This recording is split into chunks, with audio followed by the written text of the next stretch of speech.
ED ने शनिवार को भगवंत मान के नेतृत्व वाली पंजाब सरकार के प्रभावशाली कैबिनेट मंत्रियों में से एक संजीव अरोड़ा को सेक्टर 2 स्थित उनके सरकारी आवास से गिरफ्तार कर लिया।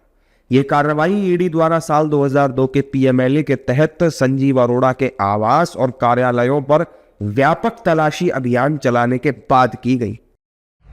हालांकि उनकी गिरफ्तारी को लेकर ईडी की ओर से अभी तक कोई आधिकारिक बयान जारी नहीं किया गया है।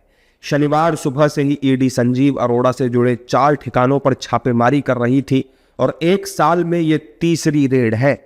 अप्रैल में भी ईडी ने दूसरी बार अरोड़ा के ठिकानों पर छापा मारा था।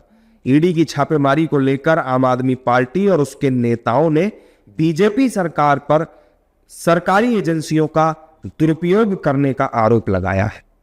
ये बहुत ही दुख की बात है जिस तरह से एजेंसीज को दुरुपयोग किया जा रहा है मोदी राज के अंदर। पंजाब को खासकर मोदी जी टारगेट कर रहे हैं। पंजाब के लोगों के साथ धक्का किया जा रहा है। पंजाब के लोगों के साथ नाइंसाफी की जा रही है। पंजाब के लोगों को कुचलने की कोशिश की जा रही है।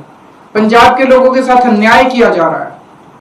और ऐसी स्थिति में अब ये पंजाब की तरफ इन्होंने अपना ईडी, सीबीआई, सारी एजेंसी, सारे हथकंडे, सारा धोखाधड़ी सब पंजाब की तरफ मोड़ दिया है। एक बार फिर गुरुओं की धरती इनका मुकाबला करेगी और इनको मुंह तोड़ जवाब देगी। ये बहुत स्पष्ट है।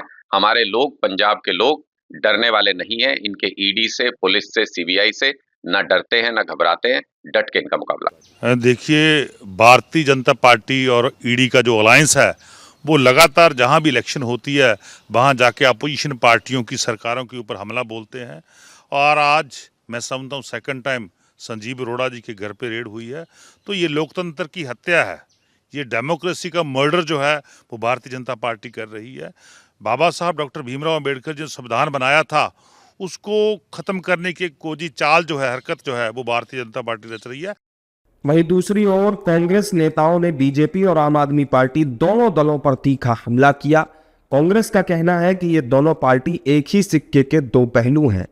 तो जो भूपेश बघेल जी ने कहा है, ये पहले इन्होंने पर्चा डाला, फिर उन्होंने पर्चा डाला, संदीप पाठक के ऊपर डाला और उन्होंने अब कहा कि 21 राज्यों में हमारी, राघव चड्ढा ने कहा कि पुलिस है।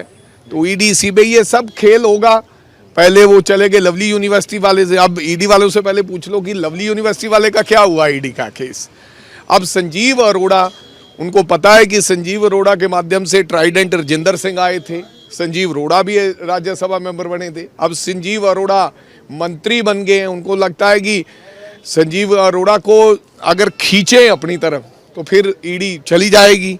तो ये तो खेला हो रहा है। चाहे वो पंजाब की गवर्नमेंट हो तब, चाहे दिल्ली गवर्नमेंट हो, दोनों के कार्य करने की शैली एक जैसी है।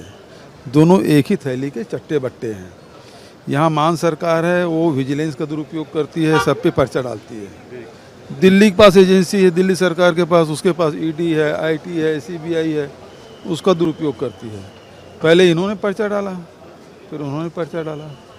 तो ये दोनों एक दूसरे के खिलाफ ये कर रहे हैं और दोनों दुरुपयोग कर रहे हैं। हालांकि पंजाब के राज्यपाल गुलाब चंद कटारिया ने स्पष्ट कर दिया है कि इसमें डरने की क्या बात है। अगर आपने किसी तरह का कोई पाप नहीं किया है तो आपको डरने की जरूरत नहीं है।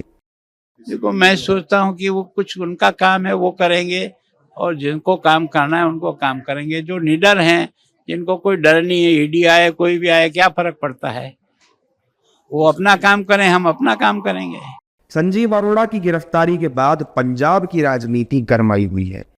आम आदमी पार्टी इसे राजनीतिक दबाव की कार्रवाई बता रही है, जबकि बीजेपी की तरफ से अभी तक इस मामले पर कोई बड़ा बयान सामने नहीं आया है। फिलहाल सबकी नजर ईडी की आगे होने वाली कार्रवाई और कोर्ट में पेशी पर टिकी हुई है।